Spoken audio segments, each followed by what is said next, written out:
2023년 5월 21일 주일 예배를 드리고 있습니다. 마태복음 10장 32절에서 39절까지의 말씀으로 더 사랑하는 자는 제목으로 잠시 은혜를 나누고 있습니다.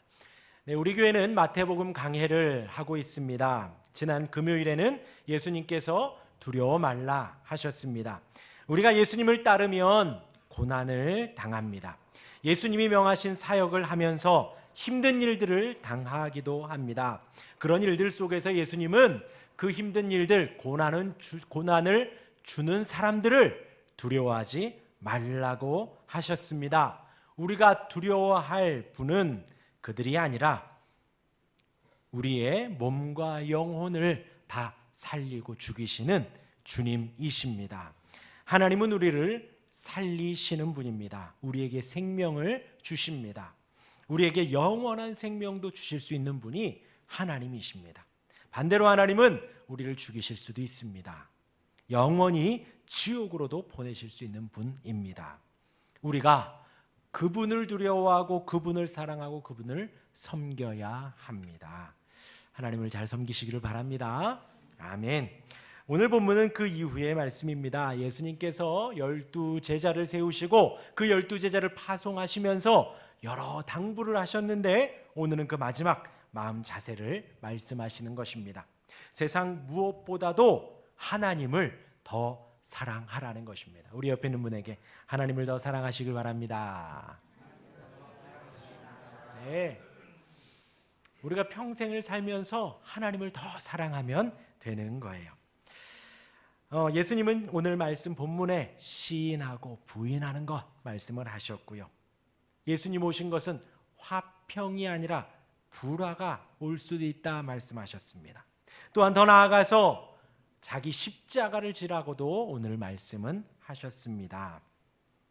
오늘 이 본문을 가지고 제가 세 가지를 말씀드리려고 합니다.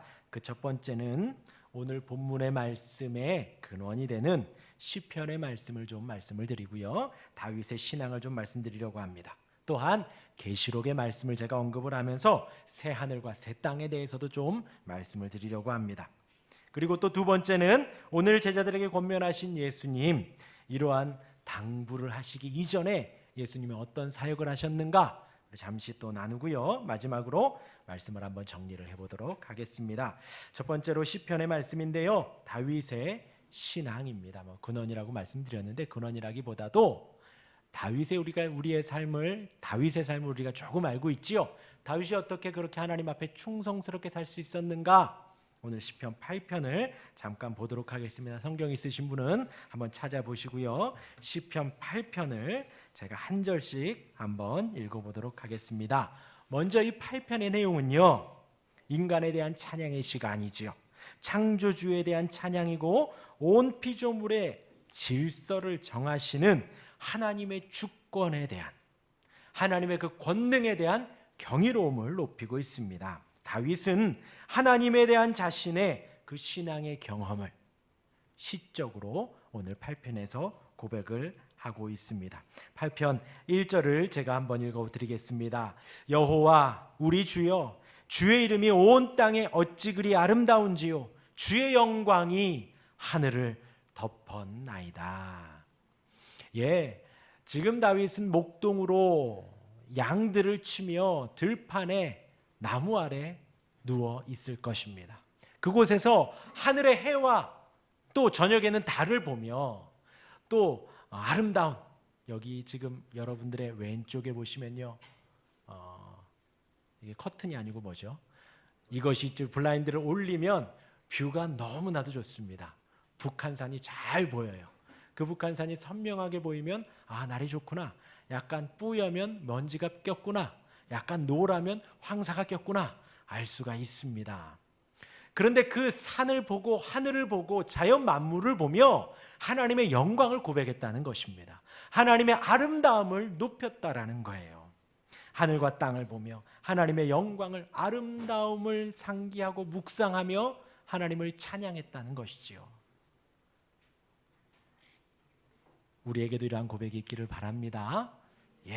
너무 덥다만 하지 마시고, 뭐 이렇게 오늘은 햇살이 따가운가 하지 마시고, 그 햇살을 주시는 하나님을 또 저녁 되면 또 서늘하게, 요즘에 산책하기 너무 좋더라고요. 그러한 좋은 날씨를 주시는 하나님을 찬양할 수 있는 저와 여러분들 되길 바랍니다. 우리 여러분들 펴셨죠? 펴신 분들은 한번 2절을 읽어보겠습니다. 2절 시작. 주의 대적으로 말미암아 어린아이들과 젖먹이들의 입으로 권능을 세우시며 이는 원수들과 보복자들을 잠잠하게 하려 하심이니이다. 네, 다윗은 군인이었지요. 대적이 있습니다. 상대편 군인들이 있지요. 다윗을 대적하고 하나님의 나라를 대적하는 이들이 있습니다. 그런데 하나님의 권능은 얼마나 놀라운지요. 이 어린아이들은요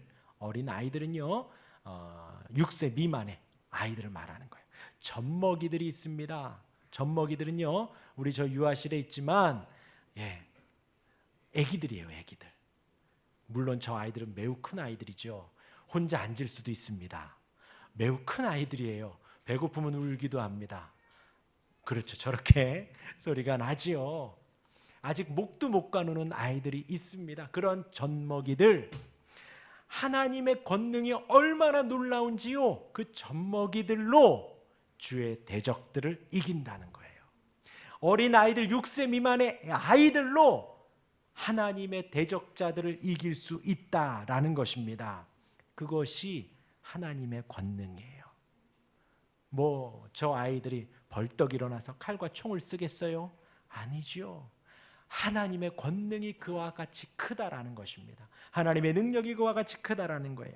또 4절에 보면요, 3절에 보면요, 주의 손가락으로 만드신 주의 하늘과 주께서 베풀어 두신 달과 별들을 내가 보니.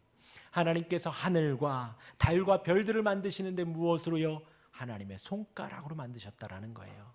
여기 계신 분들이 다 음식을 만들 줄 알고 일을 하시면 뭔가 작업을 하시잖아요. 그러한 작업을 할 때 손가락 하나로 할 수 있는 일이 무엇이 있겠습니까?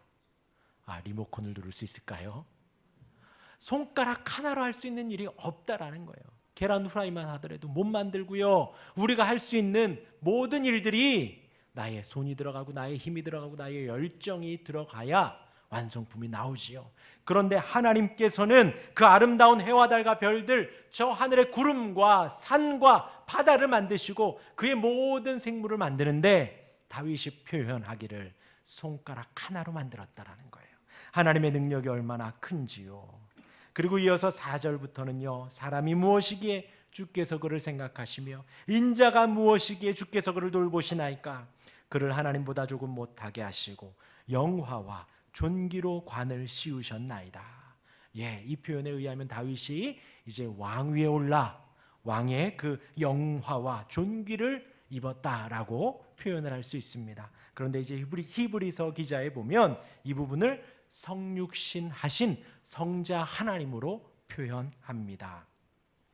그 성자 하나님이 하나님 성부 하나님보다 조금 못하게 하셔서 영화와 존귀로 관을 씌우셨지요. 이 땅에서 33년 3년의 공생의 기간을 하시면서는 많은 모욕을 당하셨습니다. 많은 핍박을 당하셨지요.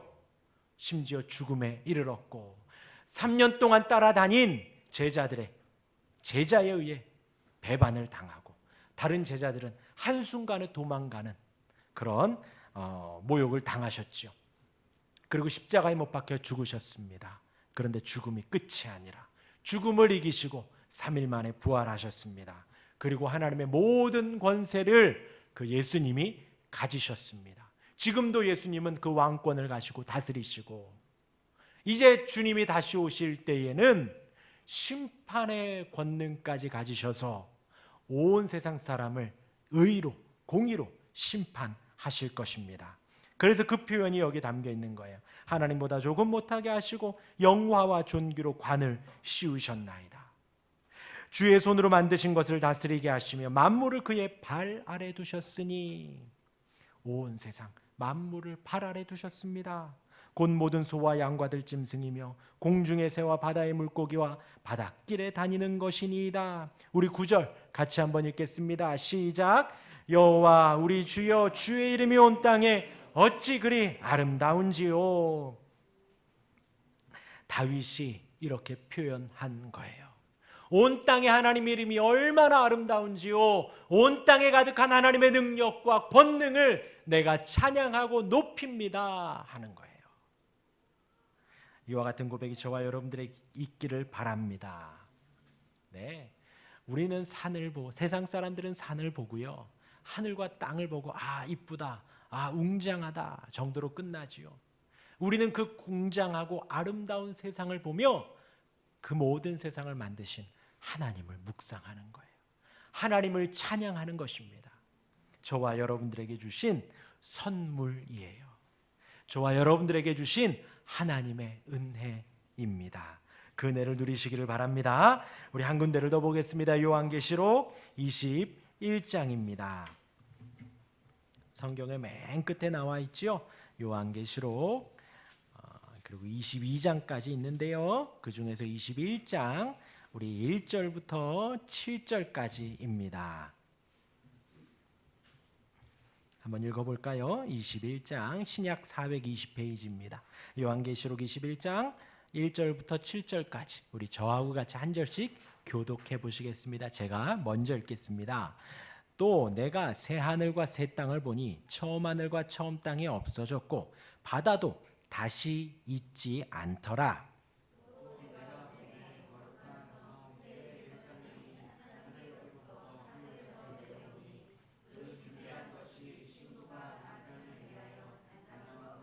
내가 들으니 보좌에서 큰 음성이 나서 이르되 보라 하나님의 장막이 사람들과 함께 있음에 하나님이 그들과 함께 계시리니 그들은 하나님의 백성이 되고 하나님은 친히 그들과 함께 계셔서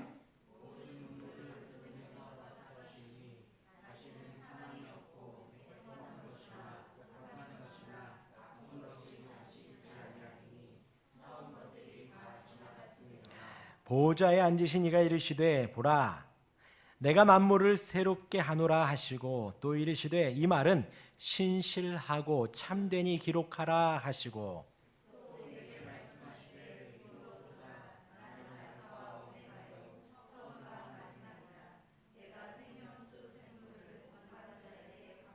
함께 읽습니다.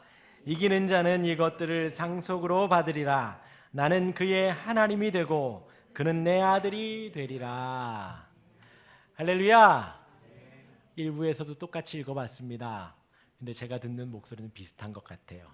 1부는 네 분 오셨었는데 저는 늘 고민합니다. 여러분들에게 설교를 하는 데 있어서 하나님의 말씀을 바르게 전하려고 늘 고민을 하고요. 여러분들을 어떻게 하면 안 졸게 할까 늘 고민을 합니다. 말씀을 한번 오늘은 읽어봤습니다. 네, 요한계시록 21장에서는 새 하늘과 새 땅이 나옵니다. 그렇게 표현되어 있죠. 새 하늘과 새 땅, 신천 신지. 세 글자로 하면요, 네, 이상해요. 또 우리 교회는 하나님의 교회입니다. 하나님의 교회도 참 이상하고요. 네, 하나님께서 새 하늘과 새 땅을 우리에게 주신다는 거예요. 그런데 처음 땅이 없어졌다라는 것입니다. 우리에게, 저와 여러분들에게 소망을 주시는 거예요. 처음 하늘과 처음 땅이 없어집니다. 그것은요, 죄가 없어지고 악이 없어지고 오염된 모든 것이 다 사라진다라는 거예요. 고통과 사망이 영원히 추방됩니다. 이러한 새 하늘과 새 땅이 온다는 거예요. 하나님의 장막, 성막, 성전, 하나님이 계신 곳이지요. 하나님이 그곳에 계십니다. 그곳에서 우리의 눈물을 닦아주시고 애통과 곡과 아픈 곳을 없애 주십니다.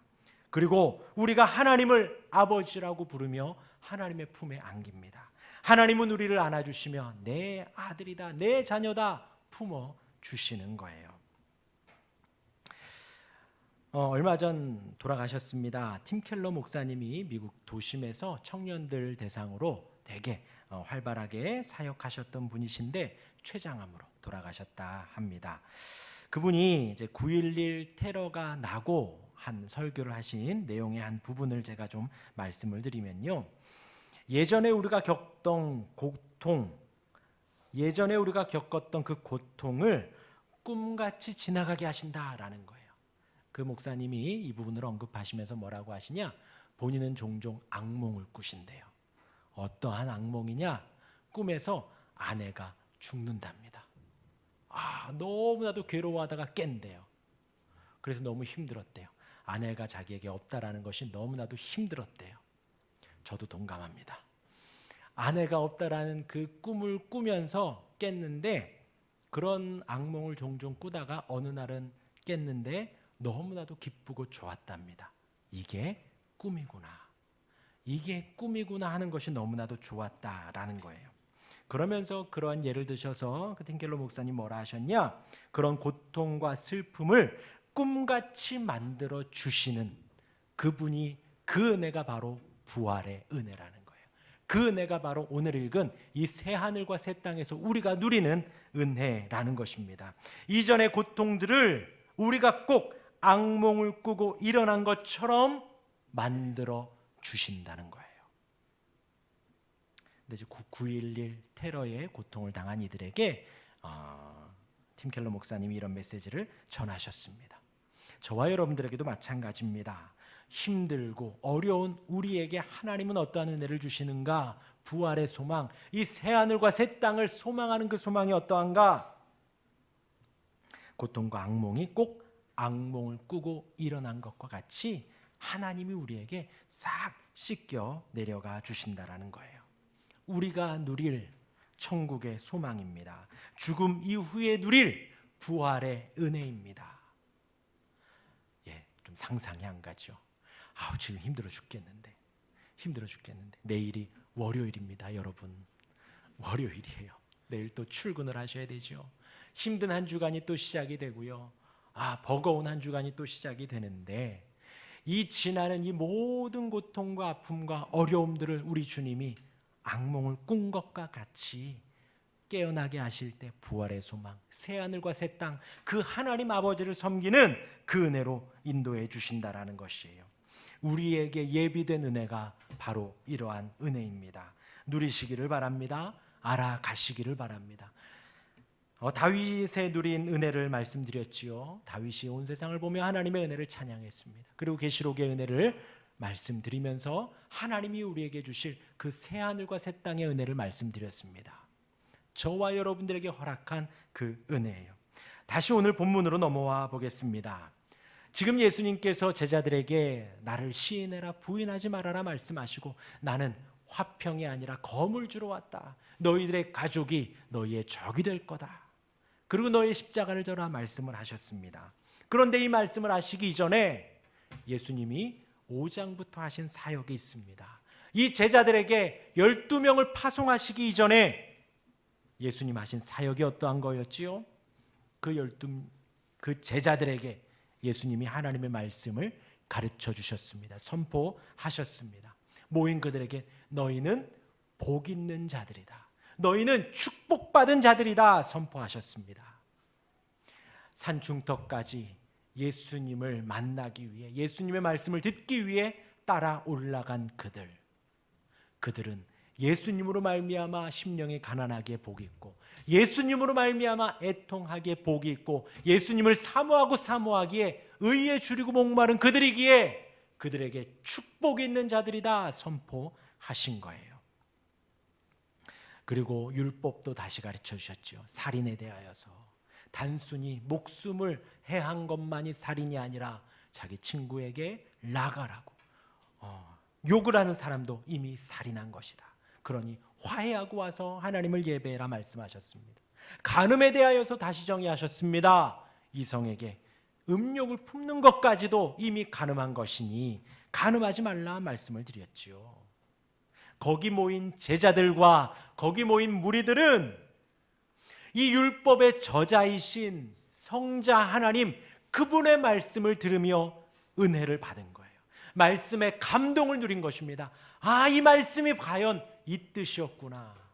평생 제사장들과 서기관들에게는 그런 말을 듣지 못했는데, 저자이신 그분이 저자의 의도와 하나님의 그 숨겨진 뜻을 말씀하시니 은혜를 받고 감동을 받은 것입니다. 그리고 그 무리들이 예수님을 따라 나서지요. 어느 정도로요? 어부들은 그물과 배를 버려두고 따릅니다. 자기의 직업을 뒤로하고 따른 거예요. 그만큼 예수님의 말씀이 놀라웠다라는 거죠. 은혜로웠다는 것이죠. 세리들은 자기가 앉았던 자리를 박차 일어나 예수님을 따릅니다. 경제적으로 안정된 그것을 다 포기한 거예요. 그리고 예수님은 그 무리들과 함께 다니며 병을 고쳐주셨습니다. 완전히 낫게 해주신 거예요. 나병을 고쳐주셨죠. 중풍병을 고쳐주셨습니다. 정말 놀라운 일이죠. 중풍병 걸린 사람은 들것에 실려왔습니다.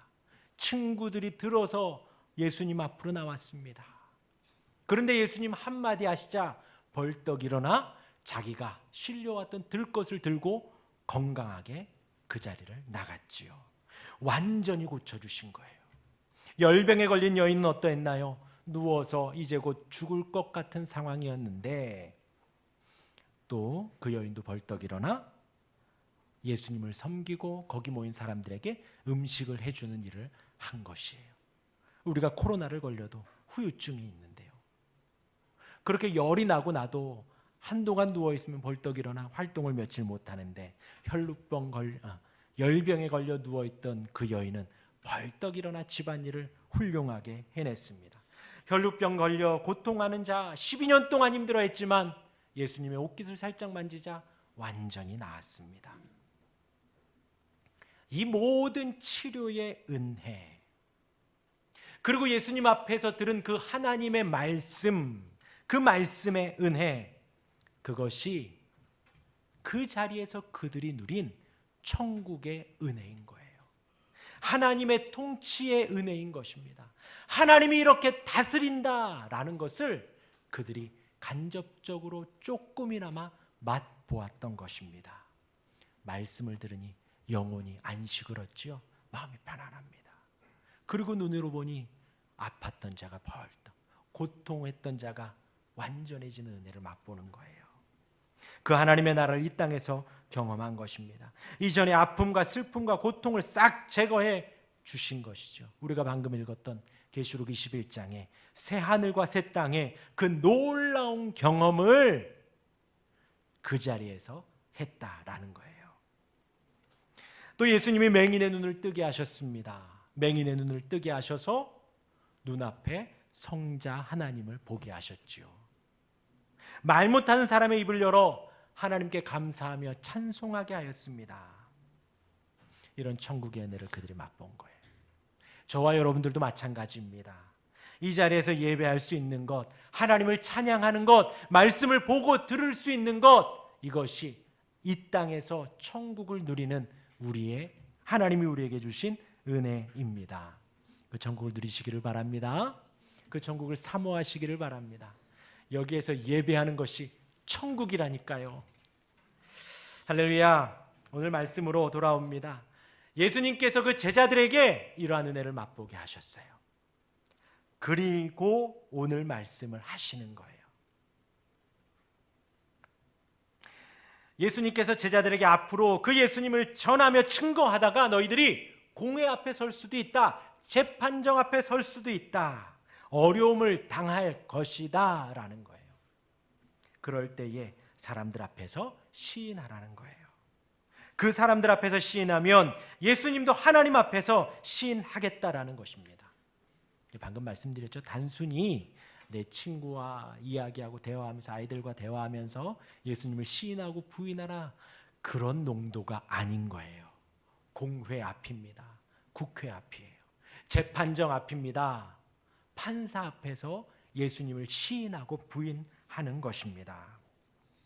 베드로가 여종 앞에서 예수님을 부인했었죠. 나는 그 당이 아니다 부인했었지요. 그리고 땅을 치며 후회하고 눈물을 흘리며 회개했죠. 그리고 베드로는 다시 부인하지 않았습니다. 여기서의 예수님이 말씀하시는 공회 앞에서, 재판정 앞에서의 시인과 부인은 그의 인생을 거는 것입니다. 그의 자신의 생명까지도 거는 것이에요.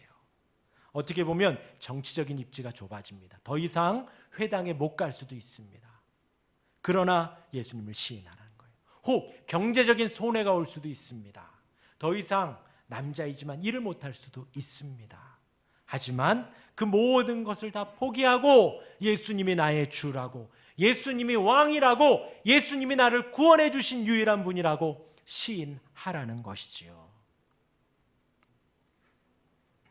그렇게 치열하게 공회와 재판정 앞에서도 시인하고 집에 돌아가요. 그런데 예수님 말씀하시기를 집에 가도 대적자가 있다라는 것입니다. 36절 우리 같이 한번 읽어볼까요? 오늘 본문에 우리 주보 앞면에도 나와 있습니다. 우리 36절 같이 읽겠습니다. 시작. 사람의 원수가 자기 집안 식구리라. 이제 더 이상 집도 안식처가 아니라는 거예요. 집도 더 이상 편안하지 않는다라는 것입니다. 아버지와 불화하고 딸과 어머니가 불화하며 가족 간에 그런 불화가 일어난다라는 거예요. 물론 지금도 불화가 있을 줄 없지요. 없을 줄 믿습니다. 그런데 예수님 말씀하시는데 그런 상황 속에서 제자들에게 말씀하십니다. 너희들의 전도 실패가 아니라는 거예요. 내가 내 아내에게, 우리 아버지에게, 우리 딸에게 조금 더 복음을 잘 전했으면 이런 불화가 없지 않았을까? 아니라는 것입니다. 혹은 사교적 수완이 모자란 탓도 아니라는 거예요. 혹 내가 밖에서 복음 전하고 집에 와서 조금 더 친절하게 했다면 이런 일이 없지 않았을까? 그것이 아니라는 거예요. 그 원인이 뭐냐? 집에서 불화가 나는 원인이 뭐냐? 바로 예수님 때문이라는 것입니다.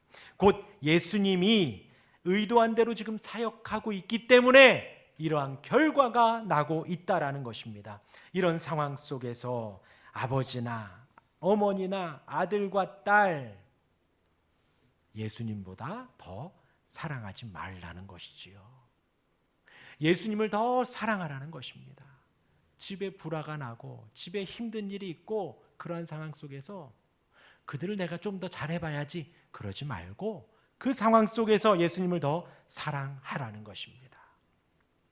그렇다고 부모 공경을 포기하거나 자녀를 사랑으로 양육하는 것을 포기하지는 말라는 것이지요.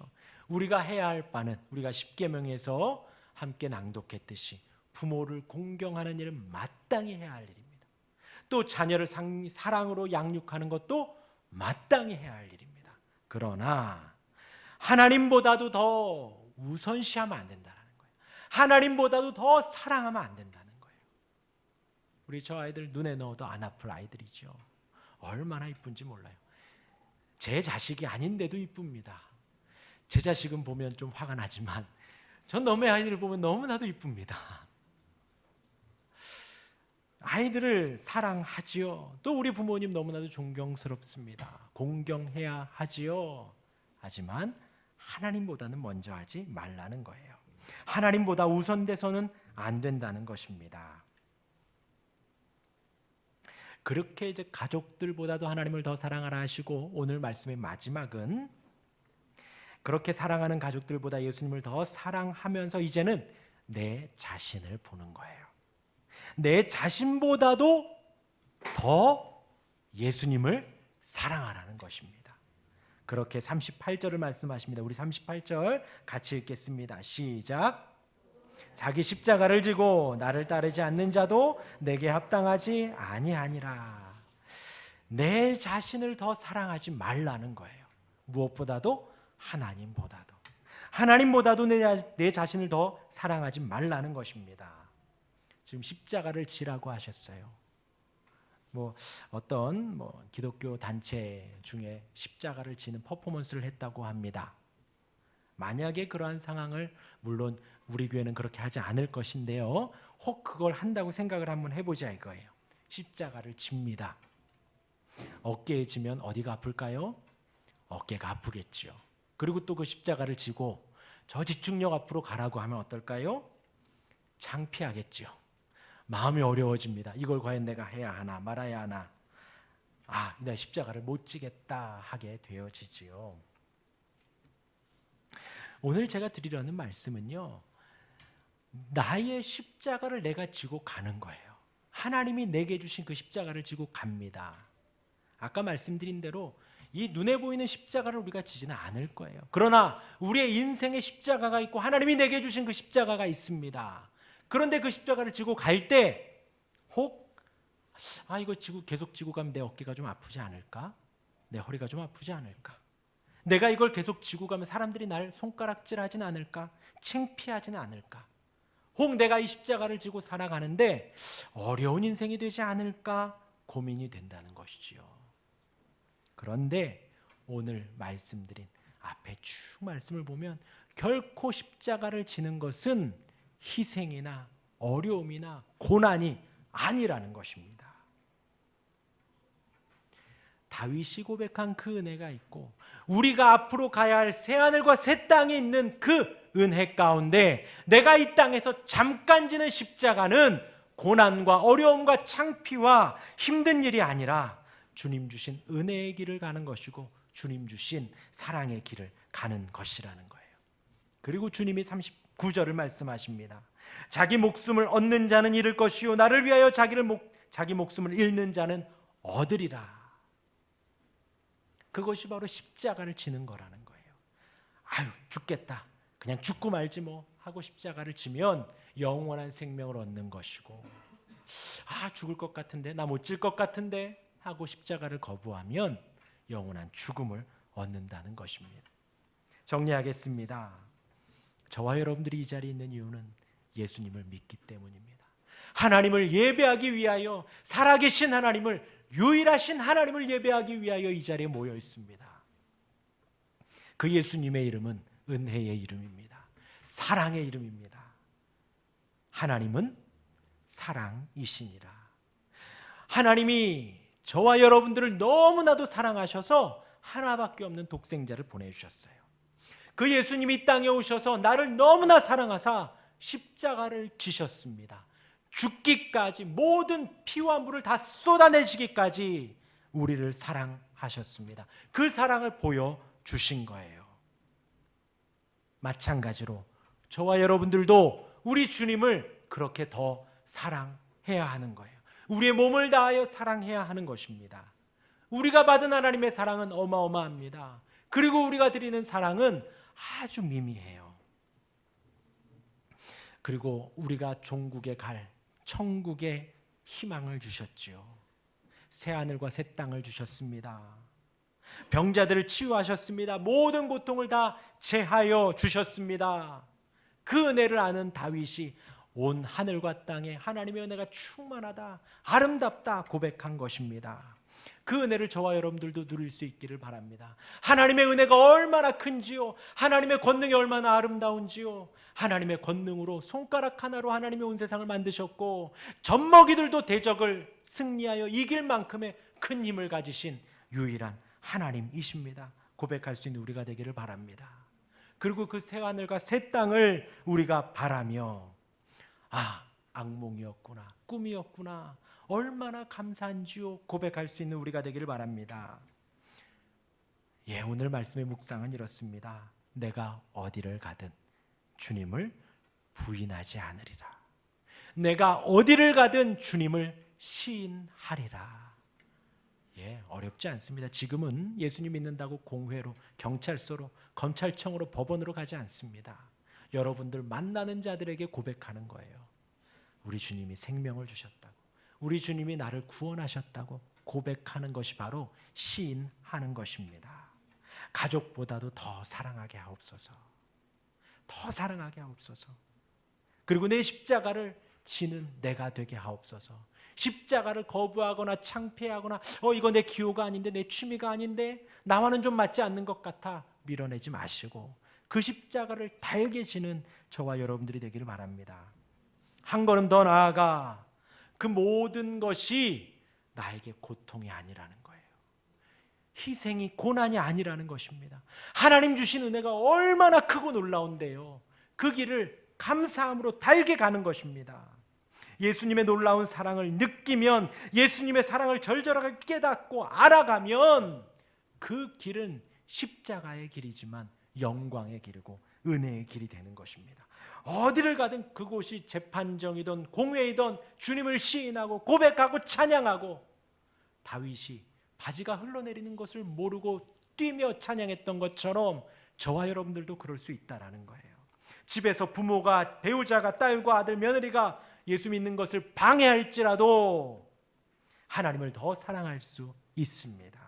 심지어 내 자신의 정욕과 탐욕과 욕심이 나더라도 내 인생의 평안한 삶, 그것을 내가 등지며 갈지라도 예수님을 따르겠노라 걸음을 옮길 수가 있다라는 것이지요. 하나님의 사랑은 여러분들이 아는 것보다도 훨씬 더 큽니다. 하나님의 사랑은 제가 전하는 것보다도 훨씬 더 큽니다. 그 사랑을 사모하시기를 바랍니다. 그 사랑을 알기를 노력하시기를 바랍니다. 그 사랑을 알면 어렵지 않아요. 그 사랑을 느끼면 십자가가 그리 크지가 않습니다. 그렇게 하나님을 사랑하고 섬기며 나아가는 저와 여러분들 우리가 되기를 주님의 이름으로 축원합니다. 아멘. 기도하겠습니다.